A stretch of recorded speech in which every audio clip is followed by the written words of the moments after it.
In the grand drama of our own lives, we are the main character. Our hopes, our fears, and our ambitions feel monumental. But what happens when we zoom out?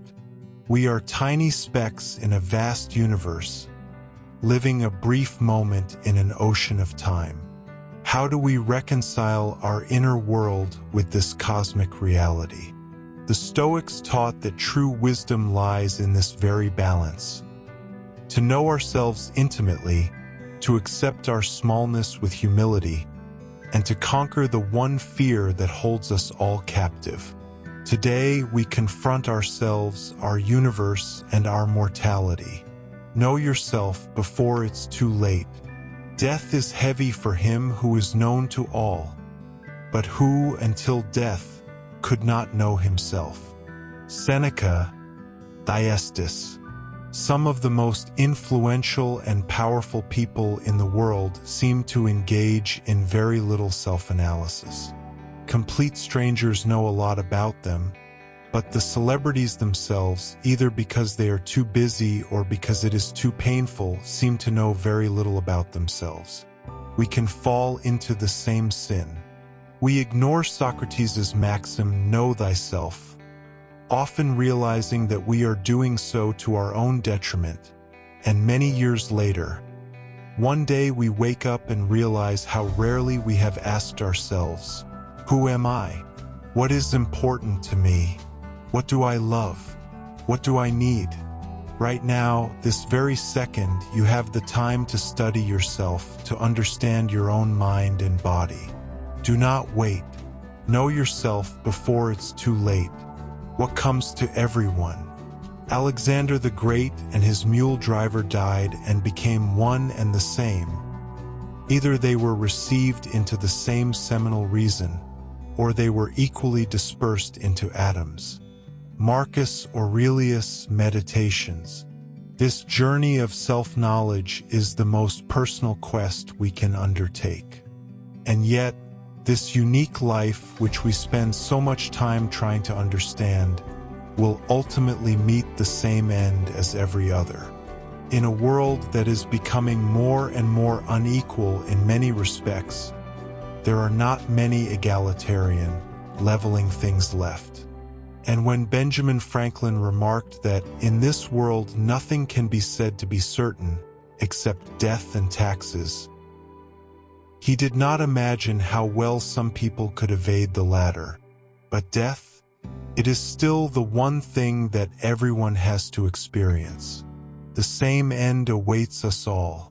Whether you are conquering the world or cleaning the boots of the one who does, death will be the great equalizer, a lesson in extreme humility.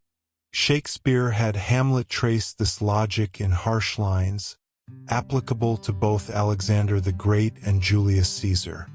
Imperious Caesar, dead and turned to clay, might stop a hole to keep the wind away. Oh, that earth which kept the world in awe should patch a wall to expel the winter's flaw. The next time you feel mighty or soaring high or, conversely, weak and insignificant, just remember, we all end our journey in the same way. In death, no one will be better and no one worse. All our stories have the same ending, the human scale. Remember the universal nature of which you have such a small part, and the whole of time, of which a short and insignificant span is measured out to you, and of the fates in which what is your share? Marcus Aurelius Meditations. Death reduces kings and commoners to the same dust. But the Stoics ask us to zoom out even further, to see our lives not just in the context of human society, but in the context of the entire universe. The amount of matter in the universe is enormous, trillions of atoms. What percentage of this mass does one human body account for?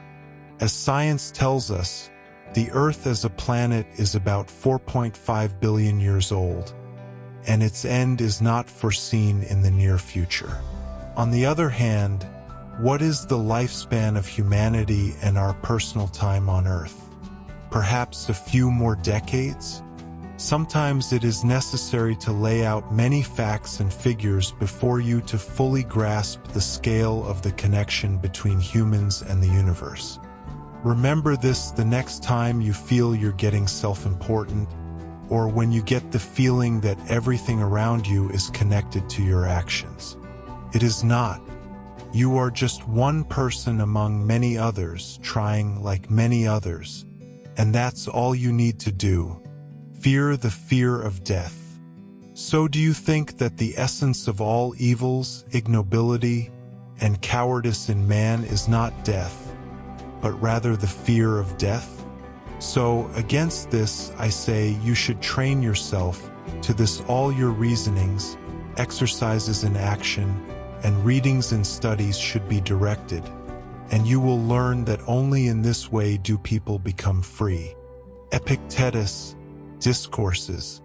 To know ourselves, to accept our shared fate, and to see our small place in the cosmos. These are exercises in perspective. But they all lead us to confront the one great obstacle that prevents us from living freely: our fear of the end. The great Stoic Cato, to give himself resolve before committing suicide, he chose to die rather than submit to Julius Caesar's destruction of the Roman Republic. Read Plato's Dialogue Phaedo. In it, Plato writes, "It's not that we ourselves are afraid, but perhaps there is a little child within us, and it is this child who is afraid of all this. Death is frightening because of its uncertainty. No one can come back and tell us what it's like. We are in the dark. No matter how childishly naive and ignorant we are about death, there are many wise men and women who can give us at least some guidance. The oldest people on the planet do not seem to be afraid of death. They have had more time to think about it than we have, and they have realized how useless it is to worry about it. There are other wonderful sources. One of them is The Measure of My Days by Florida Scott Maxwell, a Stoic diary she kept during a terminal illness.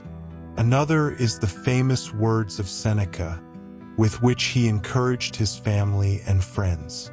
The philosopher addressed his loved ones with an exhortation: "Where are the precepts of wisdom? Where is the fortitude in adversity developed through so many years of reflection?"